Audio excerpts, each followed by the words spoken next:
ये कहकर कि माननीय वित्त मंत्री जी, आपकी फाइलों में गांव का मौसम गुलाबी है, मगर ये आंकड़े झूठे हैं और ये दावा किताबी।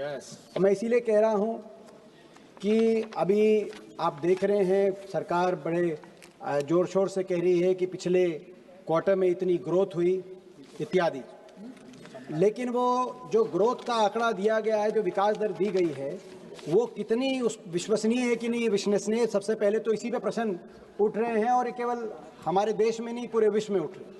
आईएमएफ ने सरकार की अकाउंटिंग को सी ग्रेड देने का कार्य किया है मात्र 15 दिन पहले। तो यानी कि आईएमएफ प्रश्न चिन्ह उठा रहा है कि सरकार कैसे अकाउंटिंग करके ये ग्रोथ रेट, विकास दर देश के सामने रख रही।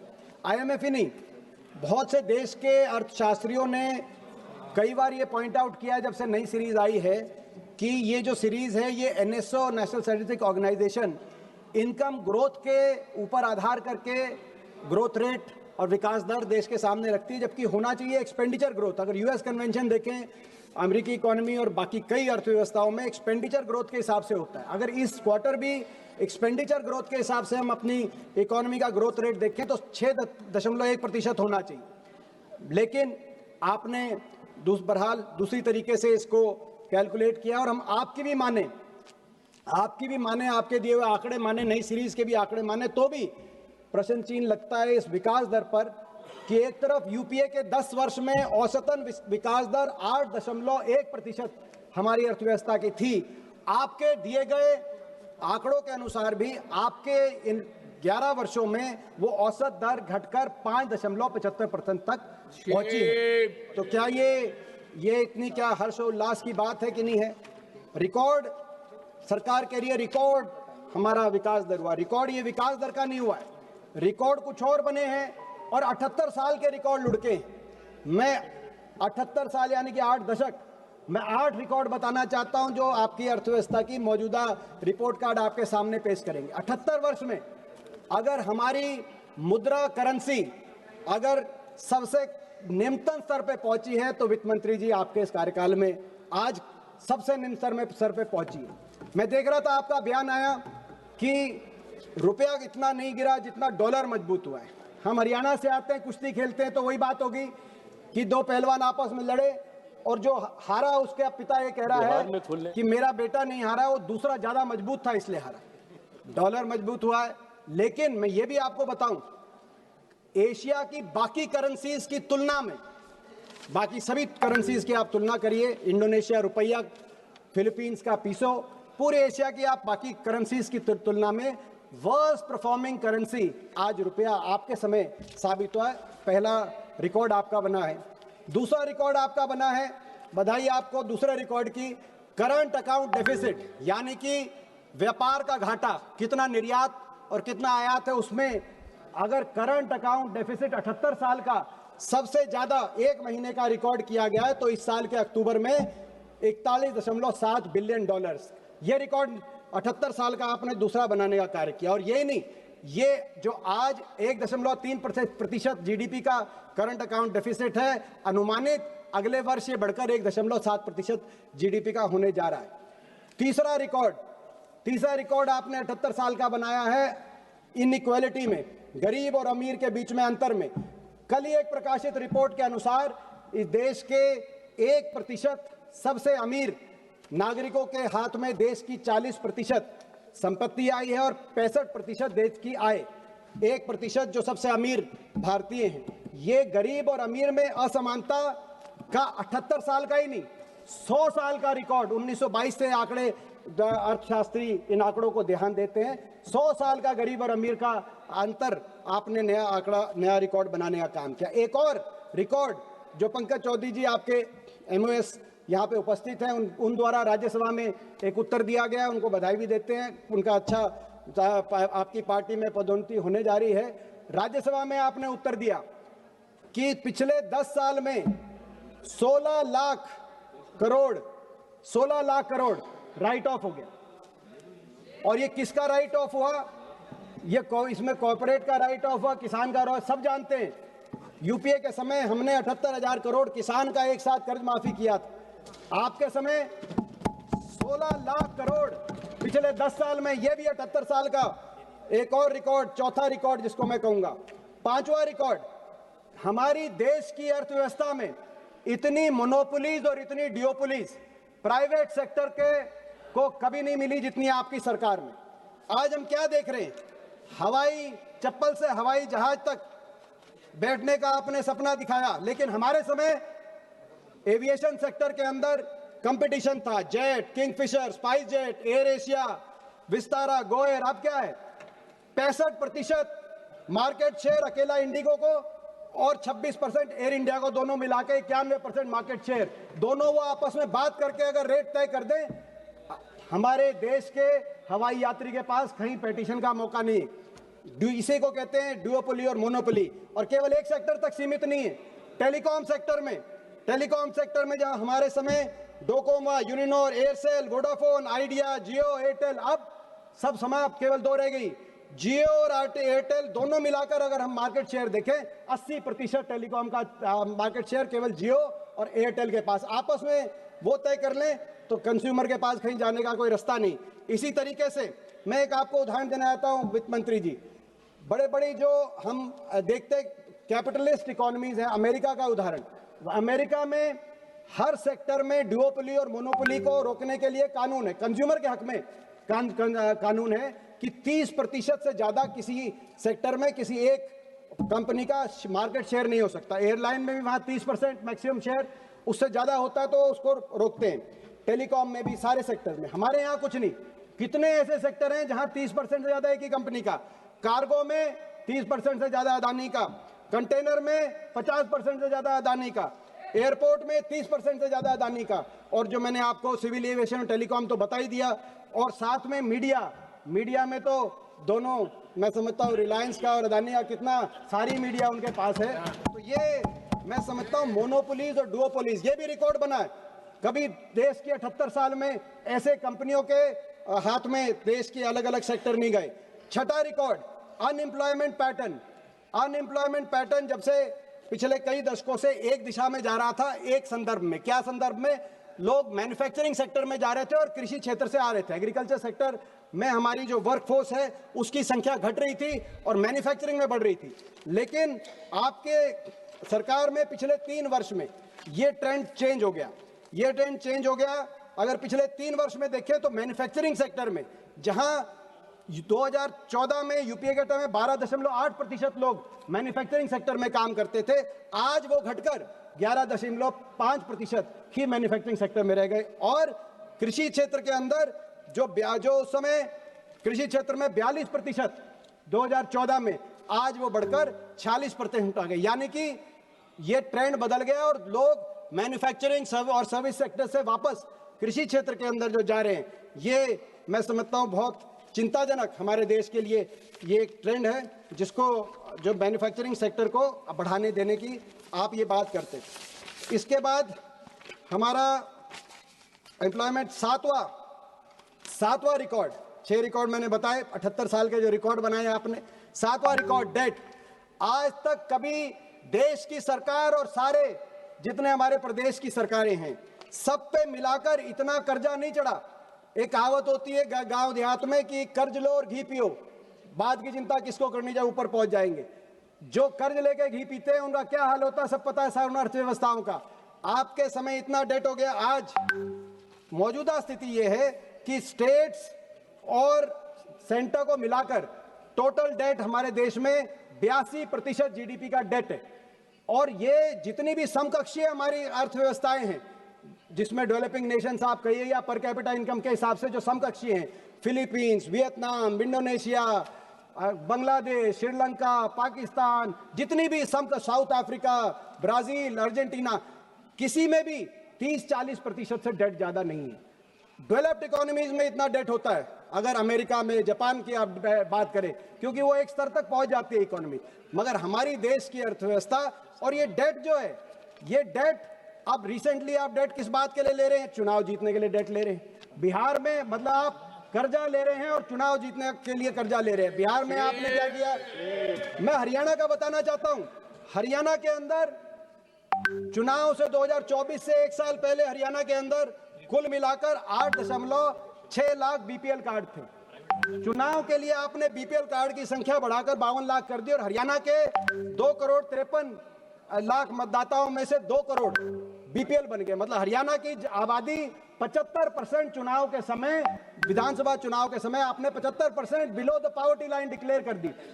4-5 महीने तक उनको राशन दिया, बीपीएल के सारी सुविधाएं दी और उसके बाद अब चुनाव के 1 साल के बाद आपने इनमें से आधे राशन कार्ड फिर काट दिए। तो ये ना तो इतनी आंधी से हरियाणा में गरीबी आई जैसे चुनाव से पहले आई और ना ही उसी रफ्तार से अमीरी आई। लेकिन चाहे वो हरियाणा का उदाहरण हो, चाहे बिहार में 10,000 देने की बात हो, आप कर्जा लिए जा रहे हैं, देश को कर्जे में आपने रिकॉर्ड बना दिया। और भाई इसी के साथ जो आपका 8वां ये कर्जे वाला 7वां रिकॉर्ड और 8वां रिकॉर्ड प्रदूषण। देश के इतिहास में इतना प्रदूषण नहीं हुआ जितना वित्त मंत्री जी आपके सरकार, मैंने 8 ही बताए क्योंकि 8 ही दशक हुए देश की आजादी के बाद, लेकिन बहुत से रिकॉर्ड आपने बनाए। कुल मिलाकर आज अर्थव्यवस्था में बहुत फॉल्ट लाइन्स है। आपकी अर्थव्यवस्था में प्राइवेट इन्वेस्टमेंट और प्राइवेट कैपिटल फॉर्मेशन जितनी मजबूत होनी चाहिए वो है नहीं। Public spending, government public spending के हिसाब से आप अर्थव्यवस्था को आप ग्रोथ रेट की तरफ आपने प्रयास कर रहे हैं और मगर पब्लिक स्पेंडिंग के लिए आप कर्जा ले रहे हैं। ये हमारी अर्थव्यवस्था का नया मॉडल हो गया है। आप आउटकम्स और ऑप्टिक्स में ऑप्टिक्स को चूज कर रहे हैं, नारे दे रहे हैं। स्टार्टअप इंडिया का नारे की हकीकत यह है 6,500 इस वर्ष 6,500 स्टार्टअप समाप्त हो गए हैं। वो स्टार्टअप इंडिया नहीं, शट डाउन इंडिया हो गया है। आप नारा दे रहे हैं मेक इन इंडिया, मैन्युफैक्चरिंग में आपकी एम्प्लॉयमेंट घट रही है, मेक इन इंडिया नारा नहीं। आप जाके कोरिया में, वियतनाम में, चाइना में पूछिए जहां से प्रोडक्ट्स इंडियन मार्केट में आ रहे हैं, मेड फॉर इंडिया का नारा चल रहा है, जो आप मेक इन इंडिया नहीं। तो ये मैं समझता हूं कि हमारी अर्थव्यवस्था की स्थिति जो है वो उसी तरह की है जो नोटबंदी के समय जब आपने किया, उसके बाद से हकीकत को इस तरीके से मैं कह सकता हूं कि कोई नौसिखिया मैकेनिक या मिस्त्री अगर कोई मोटर खोल दे मगर मोटर खोलने के बाद उसे बांधना ना आए, वो स्थिति आज अर्थव्यवस्था की दिखाई दे रही है। देश की अर्थव्यवस्था अनर्थ व्यवस्था की तरफ बढ़ गई है, ये वित्त मंत्री जी हमारा मानना है। अब मैं आता हूं डिमांड फॉर ग्रांट्स में। कुछ सेक्टर्स में डिमांड फॉर ग्रांट्स में भी जो क्रिटिकल सेक्टर्स हैं, वैसे भी हम देख रहे हैं ग्रोथ रेट में एक और ये कमी है। क्रिटिकल सेक्टर्स में, कोर सेक्टर्स में कोई ग्रोथ रेट नहीं, माइनिंग में कोई ग्रोथ रेट नहीं हमारी दिखाई दे रही, मैन्युफैक्चरिंग में कोई ग्रोथ रेट नहीं दिखाई दे रही। मगर जो क्रिटिकल विभाग हैं आपके सरकार के, उसमें आपकी सरकार की जो सिफारिश है वही आप नहीं मान रहे, जो आपकी सरकार की सिफारिश है। हेल्थ के अंदर आपकी नेशनल हेल्थ पॉलिसी की एक सिफारिश है कि 2.5% जीडीपी का हेल्थ को दिया जाए, आप 1.4% आपने बजट में रखा है। शिक्षा में आपकी सरकार की नेशनल एजुकेशन पॉलिसी में कहा गया है कि मिनिमम 6% जीडीपी का शिक्षा को दिया जाए, आप 4.5% पे संतुष्ट हैं। R&D जो किसी देश को आगे लेके जाने का स्वप्न रहता है, उसमें national science technology and innovation policy आप ही की सरकार की कह रही है कि मिनिमम बाकी देशों को देखते हुए 2% जीडीपी का R&D में खर्च किया जाए, लेकिन आप 0.6% से ही संतुष्ट हैं। और डिफेंस में बार बार स्टैंडिंग कमेटी ऑफ डिफेंस ये रिपोर्ट लेके आ रही है कि मिनिमम 3% जीडीपी का डिफेंस को दिया जाए, मगर आपकी सरकार 1.9% डिफेंस में, और मैं डिफेंस से ही 1.9% जीडीपी का डिफेंस में बजट दे रही है। मैं डिफेंस में थोड़ा और खोल के कहना चाहूंगा, क्योंकि अभी ऑपरेशन सिंदूर देखा, हमने देखा कैसे पाकिस्तान और चीन एक होकर हमारे देश के कुछ जिस प्रकार से कुछ चुनौती का हमारे देश की फौज ने उनकी चुनौती को हराने का, परास्त करने का अपने पराक्रम से काम किया, मगर वो दोनों एक होकर चल रहे। डिफेंस में मैं कहना चाहूंगा 1962 के बाद मैं सदन के संज्ञान में लाना चाहूंगा, सबसे कम डिफेंस अगर बजट जीडीपी के प्रतिशत में, तो वो 1.9% पिछले साल आपकी सरकार ने डिफेंस में 1962 से हमारा डिफेंस बजट हमेशा 2% से ऊपर रहा। 2013-14 में, ये आपकी स्टैंडिंग कमेटी की रिपोर्ट है किरण जी, 2013-14 में 2.5% जीडीपी का हम डिफेंस पे खर्च कर रहे थे। वो धीरे धीरे घट के 2.5 से पहले 2 आया, 2 से 1.9, पिछले 2 साल से ये 1.9 और 1.5। मगर इसमें और भी चिंता की बात ये, केवल डिफेंस का बजट गिरा है, गिरावट आई है वही नहीं, इसमें कैपिटल आउटफ्लो 30% से भी कम है। जो मॉडर्नाइजेशन का आपको बजट चाहिए उतना मॉडर्नाइजेशन का बजट नहीं। और रिपोर्ट कार्ड हम क्या दें? Air chief marshal AP Singh ने, एयर चीफ मार्शल ने क्या कहा? उन्होंने कहा कि टाइमलाइन बहुत बड़ा इशू है, समय से कोई प्रोजेक्ट पूरा नहीं हो पाता है और इसको हमें देखना ही पड़ेगा, हमारी सरकार भी इस पे उसको देखना ही पड़ेगा। हम कुछ ऐसा प्रॉमिस क्यों करते हैं जिसको पूरा ना कर पाए? आपके deputy chief of army staff Rahul Singh ने क्या कहा? उन्होंने कहा कि जो इक्विपमेंट जनवरी में डिलीवर होनी थी वो आज तक डिलीवर नहीं होकर हो जाती तो ऑपरेशन सिंदूर में कहानी कुछ और होती। ये उन्होंने पब्लिक फोरम पे ये कहा। और आपका डिफेंस बजट आप घटा रहे हैं। और डिफेंस बजट में मैं एक और चीज कहूंगा, इसमें अग्निवीर जैसी योजना आप ले आए जिसमें हमारी देश की फौज को कितना नुकसान हुआ है आप अंदाजा लगा सकते हैं कि फौज के। उसके साथ साथ मैं ये भी बताऊंगा कि एयरफोर्स मॉडर्नाइजेशन का बजट आपने घटा दिया। एयरफोर्स में आज हमें 60 स्क्वाड्रन की जरूरत है, 60 स्क्वाड्रन की, मगर जो यूपीए के समय 42 स्क्वाड्रन थी आज वो 31 स्क्वाड्रन रह गई एयरफोर्स में। और वो जो स्क्वाड्रन यानी कि 18 से 24 हवाई जहाज, इन स्क्वाड्रन में भी कई स्क्वाड्रन के अंदर जैगुआर जैसे आज जहाज हैं जो दुनिया में तमाम मुल्कों में इस जहाज को रिटायर कर दिया गया है। नाइजीरिया, आर्मेनिया, फ्रांस, जर्मनी, सारी जगह जैगुआर, साउथ अफ्रीका जहां जैगुआर्स थे उनको रिटायर कर दिया गया। लेकिन हमारे देश में अभी आपने 60 की बजाय 31 स्क्वाड्रन है और जैगुआर को भी रिटायर नहीं किया गया। इस साल भी जैगुआर के 3 क्रैश हुए जिनमें से 2 में हरियाणा के जाबाज हमारे जो पायलट थे जिन्होंने अपनी शहादत दी उनको हम नमन करते हैं। लेकिन उनके परिवारों से जाके जब मैंने बात करी, उनके परिवारों के जवान पे एक ही बात किया, सरकार से आग्रह कर रही है एयरफोर्स मॉडर्नाइजेशन की तरफ बढ़े, नए एयरक्राफ्ट लाए, हम आपका समर्थन करेंगे। लेकिन आपने एयरफोर्स मॉडर्नाइजेशन का बजट में कटौती कर दी, डिफेंस के बजट में कटौती कर दी और आप फौज के पराक्रम का आप नाम लेते। दूसरी बात मैं कहूंगा एग्रीकल्चर सेक्टर में बड़ा प्रश्न एमएसपी का है। यूपीए के समय हमारी एमएसपी में पैडी, वीट दोनों में 12% और 13% की बढ़ोतरी हुई प्रति वर्ष औसतन। और दालों में चावल हो, मूंग हो 20% और 22% की औसतन बढ़ोतरी हुई प्रति वर्ष। एनडीए के पिछले या आपकी सरकार के पिछले 11 वर्ष के अंदर ये जो औसत बढ़ोतरी 12-13% थी अनाज में और दाल में 20-22% थी, वो घटकर 5% और 6% रह गई। पैडी वीट में प्रतिवर्ष 6% पैडी में और 5% गेहूं में, और इसी तरीके से दालों में 6%, 8%। और ये अगर हम महंगाई दर से इसको हम अगर सब्स्टिट्यूट करें तो आप ये मानो कहीं ना कहीं ये ना के बराबर। और जो एमएसपी आप घोषित भी कर रहे हैं वो किसान को नहीं मिल रही। इस साल आपने धान पर 2390 रुपए की आपने एमएसपी डिक्लेयर करी, न्यूनतम समर्थन मूल्य, लेकिन हरियाणा की मंडियों में आप जाके देखिए धान 1500 और 1500 से 2000 तक धान में एमएसपी से कम मूल्य मिला। बाजरा में आपने इस वर्ष एमएसपी न्यूनतम समर्थन मूल्य 2250 का, मगर बाजरा बिका 1800 का, 1900 का, कई जगह बाजरे पे एमएसपी भी नहीं मिली। कपास में आपने एमएसपी डिक्लेयर करी 8100 की, मगर मंडी में 6500 और 7200 की आपकी एमएसपी से कम में कपास देने को मजबूर किसान हुआ। तो आज एमएसपी मिल नहीं रही, जितनी आप बढ़ा रहे हो जितना यूपीए के समय का था उससे आधे से कम आप बढ़ा रहे हो प्रति वर्ष, और जितनी बढ़ा के आप घोषित भी कर रहे हो कितने किसान को मिल रही है वो आपको हरियाणा का किसान बता देगा, बाकी देश का किसान बता देगा। खाद के लिए आप डिमांड्स पर ग्रांट में और लेके आए कि खाद आपको देंगे। मैं एक और बात कहना चाहूँ, आप आत्मनिर्भर की भारत की बात करते हैं, कपास की बता रहा हूँ।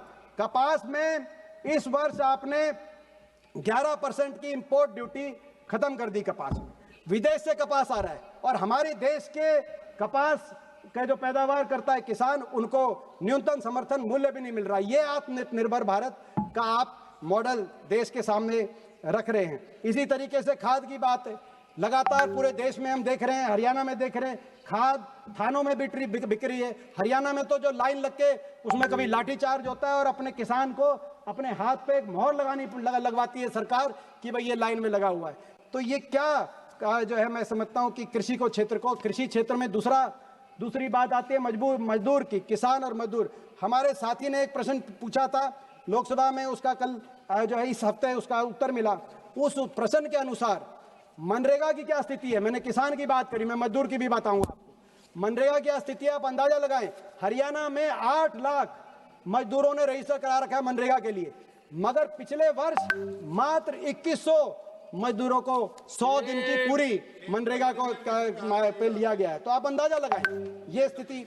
इसके बाद मैं तीसरा विषय लेना चाहूंगा स्पोर्ट्स का, खेल का।